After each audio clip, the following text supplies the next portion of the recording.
Let me ask you something. Who's really in charge? Your mind or you? Most people live their lives reacting. They wake up already flooded with stress, worry, old beliefs, and fear-based thoughts they didn't consciously create, but unconsciously obey. You cannot live a powerful life if you don't take control of your mind. And the truth is, no one else can do it for you. Controlling your mind starts with awareness, not judgment, awareness. You have to observe your thoughts like an outsider. Catch the autopilot programs running in your head. That inner voice saying, I'm not good enough, or I always mess things up.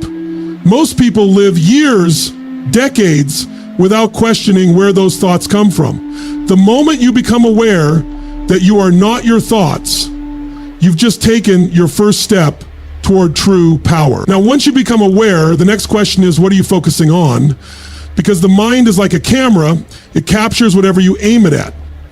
If you constantly focus on what's wrong, what you can't do, what might go bad, your mind obeys and builds emotional patterns around fear, anger, and helplessness.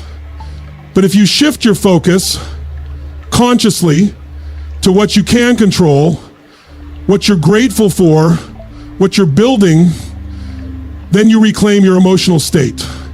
And here's the deal. Emotions are not random. They're habits. You feel the way you do because of what you're focused on and the meaning you're assigning to it. And meaning is the secret weapon. If you tell yourself the story, this is the worst thing ever, you'll feel defeated. If you tell yourself, this is the challenge that's going to make me stronger, then your mind turns pain into fuel. That's how you change your reality, by rewiring the narrative. But awareness and story alone aren't enough. You need the muscle of discipline, because there will be days you don't feel like showing up, days where the thoughts are heavy. But mind control is about choosing action over emotion, decision over hesitation. The most successful minds don't obey every thought. They redirect, reframe, and reprogram. That's not a one-time shift. It's a daily ritual. You know what most people miss? The body-mind connection. Your physiology is a powerful lever. Try this. Stand tall, breathe deep, expand your chest, and speak with strength. And see how your thoughts shift. Why? Because the body informs the brain. Movement, breath, posture, these are tools, not just reactions. Use them. When your body leads with power, your mind follows. And finally, look at your environment, not just your physical space, but your mental surroundings, your social circle, the content you consume, the language you hear daily. Your environment is either programming you or empowering you. Make no mistake, you become what you're around. You've got to be intentional. You want to control your mind? Start by guarding what gets access to it. You don't need to be perfect. You just need to be present, deliberate, and relentless. Awareness, focus, story, discipline, physiology, environment. When these align, the mind becomes your servant, not your master. And that's where real freedom begins. You can't change what you don't recognize. That's where it begins. Awareness. Most people are trying to fix their lives, change their behavior, break bad habits, or build success on top of a foundation they've never examined. But you can't paint over a cracked wall and expect the building to stand. You've got to go deep. You've got to start with what's underneath it all, your mind, and more specifically, your thoughts. Because every action you take, every emotion you feel, every result you get in your life begins with a thought.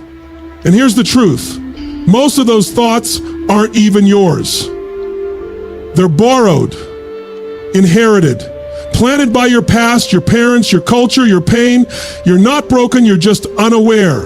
We've been conditioned to believe that thoughts just happen, that the mind is like weather. It comes and goes and we're just stuck dealing with it. But the moment you start observing your thoughts, rather than reacting to them, everything changes. That's when awareness kicks in. You hear a voice in your head saying, you're not ready. And instead of obeying it, you pause and go, wait, who says that's true? That pause is power. That awareness is the first domino. It allows you to step back, detach, and realize you are not your thoughts. You are the thinker. You are the observer. You have the ability to notice your mental patterns, and when you notice them, you no longer have to be controlled by them. But most people are stuck in a loop, a cycle. Their mind tells them they can't, they shouldn't, they'll fail, and they believe it. Not because it's true, but because they've never questioned it. They think what they think because they've always thought it. And that's the trap. Awareness breaks that. It shines a spotlight on the invisible programming. And once the invisible becomes visible, you now have a choice. That's the beauty of awareness. It doesn't fix everything immediately, but it gives you the leverage to start. When you're unaware, your thoughts run you. They hijack your emotions, your decisions, your direction in life. But when you're aware, you start to notice patterns. Every time I try to grow, I self-sabotage. Every time I speak up, I shrink back because of that voice in my head. Every time I'm about to take action, I procrastinate because of fear disguised as logic. That level of recognition creates clarity. And clarity is power. See, the goal isn't to never have negative thoughts. The goal is to not be ruled by them, to be the director of your mental movie, not just the actor reacting to the script. And once you start paying attention, really paying attention, you'll realize just how often your mind drifts, sabotages, catastrophizes, distracts. That realization might be uncomfortable, but it's a gift because it means you're waking up. You're no longer sleepwalking through life, obeying a script written by your past.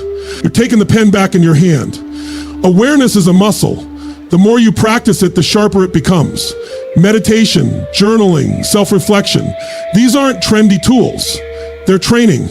Every time you pause and observe, you interrupt the pattern. You build the skill. You reclaim just a little more of your mind. And over time, those moments stack. You start choosing your response instead of reacting. You begin to notice the moment before the panic, the moment before the doubt, the moment before the old script kicks in, and in that moment you gain control. And that's the first step toward mastering your mind. You don't fight the mind. You watch it. You understand it. And when you understand it, you rise above it. Where focus goes, energy flows. That simple principle can either elevate your life or destroy your potential. The human mind is designed to answer the questions you give it, to find evidence for whatever you believe, to expand whatever you concentrate on. If you constantly focus on what's missing, what's wrong, what hasn't worked, your emotional state will follow that trail, straight into frustration, anxiety, or hopelessness.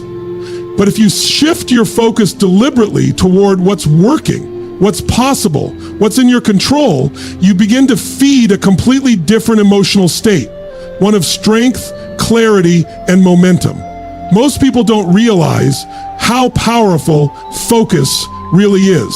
They let their attention get hijacked by social media, by fear, by someone else's urgency. They bounce from one worry to another, one distraction to another, and then wonder why they feel overwhelmed, stressed, or stuck. Your emotions are not random. They are being created moment by moment by what you're focused on. If you wake up in the morning and immediately focus on your problems, your lack of progress, or the pain in your life, you're priming your brain for suffering before the day even begins.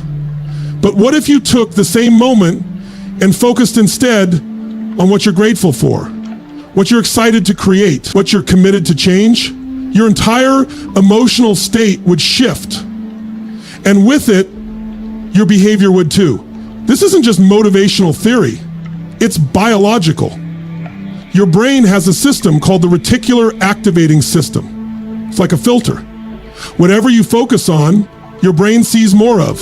If you keep saying to yourself, I can't do this, your mind starts scanning the environment for proof. If you say, I'm going to find a way, your mind begins hunting for solutions.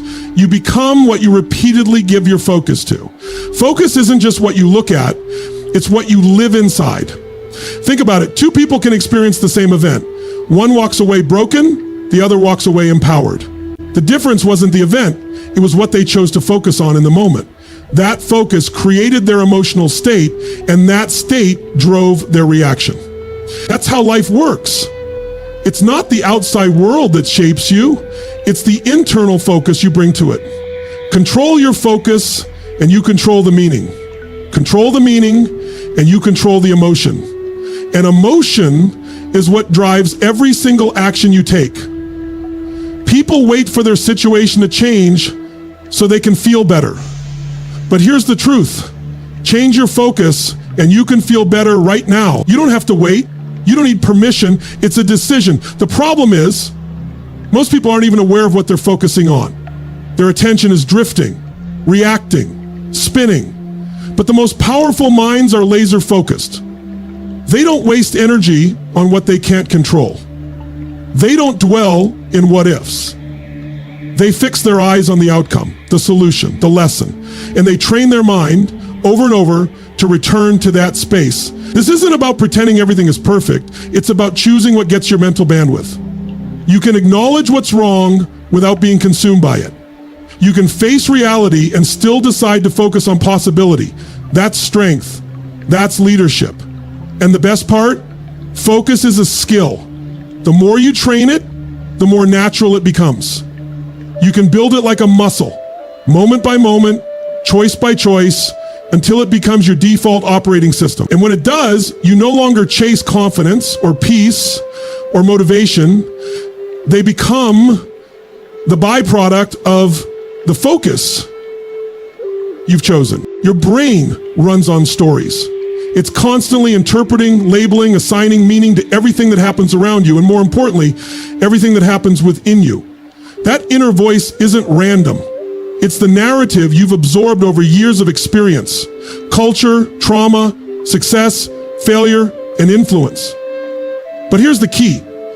Most of those stories weren't consciously chosen. They were picked up like static in the background of your life. A parent's criticism, a teacher's doubt, a moment of embarrassment, a pattern of rejection. Those events may have passed, but the story they wrote in your mind, that story is still playing. And if you don't rewrite it, you will keep reliving it. People think they're making decisions based on logic, but in reality, they're responding to the script in their head. The story that says, I'm not smart enough. I always mess things up. Success is for other people. Or if I get too close, I'll get hurt again. That story drives their behavior, their confidence, their risk tolerance. It becomes the lens through which they see the world. And the tragedy is, they think it's the truth, but it's not the truth. It's just a story. And every story can be edited, rewritten, reframed. To control your mind, you've got to challenge that narrative. You have to catch it in real time and ask, is this mine? Is this helping me? Is this based on who I used to be or who I'm becoming? Because the mind loves familiarity. It clings to the old story because it's safe, predictable. Even if that story keeps you stuck or small, it feels known. And the brain craves certainty over progress if you don't consciously intervene.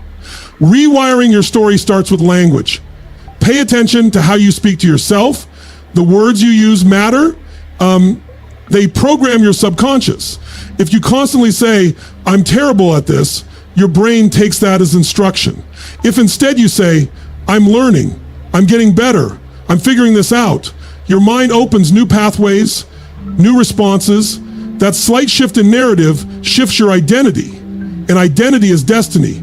But it's not just about affirmations or positive talk. It's about choosing a powerful perspective, even in the middle of pain. Maybe you didn't get what you wanted. Maybe you failed, lost, got rejected. You can tell the story, I'm a failure, or you can tell the story, this was the test that will sharpen me. One weakens you, the other empowers you. Both might be rooted in the same experience, but only one helps you grow. That's the power of narrative. You can't change what happened, but you can always change what it means to you.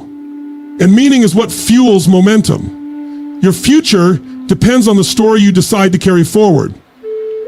And the beauty of the human mind is that it can be rewritten. You're not stuck. You're not fixed. You're not trapped in who you were. But to step into who you're meant to be, you must consciously decide, what story am I choosing to live inside today? That's where transformation begins. Not from the outside in, but from the inside out. When you shift the narrative, everything around you begins to shift too. Your decisions change, your energy changes, your standards rise, and slowly, powerfully, your life starts to reflect the new story you've chosen to believe. There's this dangerous lie most people believe without realizing it, that they need to feel like it in order to take action. That motivation must show up first, and only then will they get to work. But the truth is, your feelings are unreliable. They fluctuate with your mood, your sleep, your diet, your weather, your stress. If you wait on your emotions to lead the way, you'll be stuck in hesitation, inconsistency, and regret. Real power comes when you learn to override how you feel with what you decide. That's the difference between living on impulse and living with intention. That's the foundation of self-mastery. Mind control isn't about erasing emotions or never having doubt. It's about acting in alignment with your highest standard, regardless of your emotional state. Discipline is what kicks in when motivation leaves the room. It's the bridge between knowing and doing.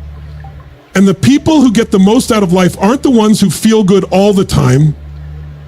They're the ones who train themselves to follow through even when they don't. And in fact, the ones who don't follow through are the ones who do the worst, the people who they don't negotiate with their mind in the moment.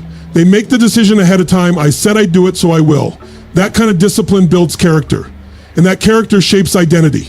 Think about it. Your mind will always find a reason to delay.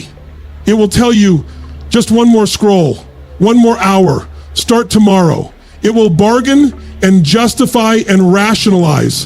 And every time you give in, you reinforce the story that you can't trust yourself. You weaken the muscle of commitment. But every time you follow through, especially when you don't feel like it, you send a different message. I'm in charge here. Not my fear, not my fatigue, not my doubt.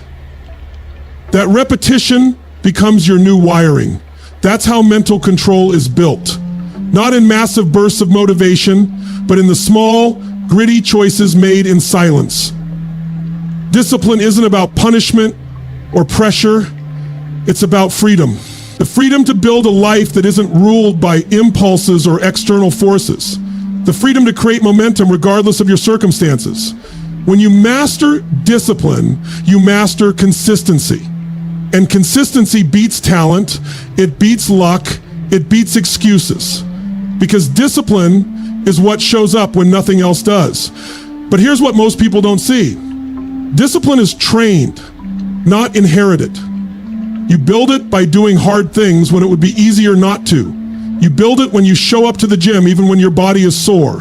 When you sit down to write even though your mind is full of noise. When you keep your promises to yourself even when no one's watching, especially then. That's when the mind is reprogrammed, not when it's easy, but when it's inconvenient. The more you do this, the less power your moods have over your life. You stop being a victim of your emotions and start becoming a leader of your outcomes. Because if you're not in control of your mind is in control of you. And your mind, left unchecked, will always take the path of least resistance. It wants comfort, not growth. It wants safety, not significance. So if you don't train it, it will default to average. But if you lead it with discipline, you take the wheel. And suddenly, your life begins to reflect purpose instead of patterns, decisions instead of distractions. That's where transformation lives, in choosing to rise, not because you feel like it, but because you decided to. Your body is not just something you live in. It's a direct portal to your mind. Most people treat their mental state like it exists in isolation, but nothing could be further from the truth. Your posture, your breathing, your movement, all of these send constant signals to your brain about how to feel, think, and behave. If you're slouched, shallow breathing, and moving slowly, your mind reads that as low energy, low confidence, low clarity. On the other hand, when you stand tall, breathe deep, move with intention, your mind instantly responds with more focus, more confidence, more control. This isn't theory, It's biology. Your physiology changes your psychology. Think about the last time you felt truly unstoppable. Were you curled up, head down, barely breathing? Or were you upright, moving powerfully, your chest open, your breathing strong? That physical state wasn't a result of your emotion, it helped create it. And this is where most people miss the opportunity. They try to think their way into a better mental state, but their body is working against them. If your body is broadcasting fear, your brain will listen. If your body is radiating power, your brain will adapt. You can use this to your advantage every single day. One of the fastest ways to shift your mental state is to shift your breath. Your breath is the remote control for your nervous system. Most people breathe reactively, unconsciously, and shallowly, especially under stress. But when you learn to take control of your breath, longer, deeper, fuller, you send a signal to the brain that you're safe, calm, in charge, and from that state, the mind becomes far more responsive to your direction. Even just 2 minutes of conscious breathing can interrupt panic, reduce overwhelm, and reconnect you to presence and clarity. It's a reset button built right into your biology. The same applies to movement. Emotion is created by motion. If you're feeling stuck, it's often because you're physically still. Get your body moving. Even a short walk, some stretching, a change of environment, and watch how your mental fog begins to lift. When your physiology shifts, your energy follows. When your energy shifts, your mental clarity returns. This is why people feel better after exercise. It's not just endorphins. It's the activation of the body-mind connection. Your physiology sends the signal. I'm alive, I'm moving, I'm progressing. That changes everything. Posture is another underestimated tool. When you stand with strength, shoulders back, chin up, spine aligned, you literally occupy more space. That physical expansion triggers a psychological shift. You feel more confident, more grounded, more alert. And that shift affects how you speak, how you act, and how you see yourself. Small physical changes lead to big mental shifts if you're deliberate about it. What's powerful about this is that you don't need to wait for your emotions to change first. You can start with the body. Use your physiology to lead your mind. Most people try to fix the mind and hope the body follows, but often the body is the shortcut. You don't have to fight negative thoughts head on. Just get up, breathe, move, stand with power, and let the mind recalibrate itself in response to the new state you've created. This is about taking back control. You're not a prisoner of your thoughts. You have tools built into your system that can interrupt any mental pattern if you know how to use them. So the next time you're overwhelmed, anxious, or doubting yourself, don't start with the mind, start with the body. You'll be surprised how quickly everything else begins to shift. You become what surrounds you. Most people underestimate just how powerful their environment is, not just the physical space, but the people they interact with, the conversations they have, the media they consume, the habits of those closest to them. Your environment is either feeding your vision or feeding your doubt. It's either pulling you forward or anchoring you down. And the scary part is, this influence is usually happening unconsciously. You adapt to your surroundings without even realizing it, and over time, your environment starts shaping your identity more than your intentions do. Look around at the people in your life. Are they stretching you or keeping you small? Are they inspiring you to grow or validating your excuses? It's not about judging them, it's about protecting your progress. You cannot afford to stay stuck in rooms where ambition is ridiculed, where dreams are dismissed, where every new idea is met with fear instead of encouragement. That kind of environment will train your mind to settle. It will condition you to aim lower. It will convince you that playing it safe is smart and that greatness is for someone else. But you weren't born to be someone else. You were born to lead, to rise, to evolve. And that demands an environment that matches the size of your mission. Sometimes the most powerful move you can make isn't internal. It's changing the external.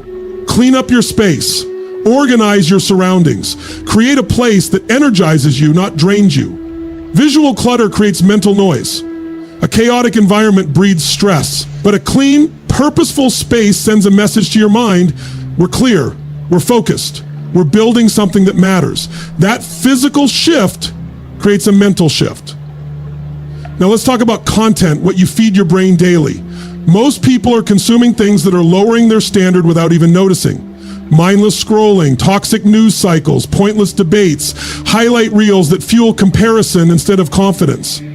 Every piece of content is programming your brain. Every voice you listen to is either raising your perspective or shrinking your power. If you want to control your mind, you need to curate what gets access to it. Follow those who challenge you. Read what elevates you. Listen to voices that remind you of your strength, not your limits. Guard your input like your future depends on it, because it does. And this goes even deeper when it comes to relationships. The people closest to you affect your self-talk. They shape your language, your expectations, your sense of what's possible. If you're surrounded by people who tolerate average, you'll start to think average is acceptable. But when you're around people who demand more of themselves, who live with purpose, who are constantly pushing forward, that energy is contagious. You rise by association. And that's not hype, it's psychology. Humans mirror each other. We adapt to belong. So the question is, what are you adapting to? Controlling your mind isn't just about willpower. It's about engineering an environment that supports your highest self. If you're constantly fighting against everything around you, your energy will drain. But if you align your space, your circle, and your inputs with who you want to become, the mind starts to align naturally. Your choices get easier. Your vision gets clearer. And your identity begins to expand. So if you're serious about transformation, look beyond your thoughts. Look around you. Ask yourself, does my environment reflect where I'm going, or does it reflect where I've been? And if the answer makes you uncomfortable, good.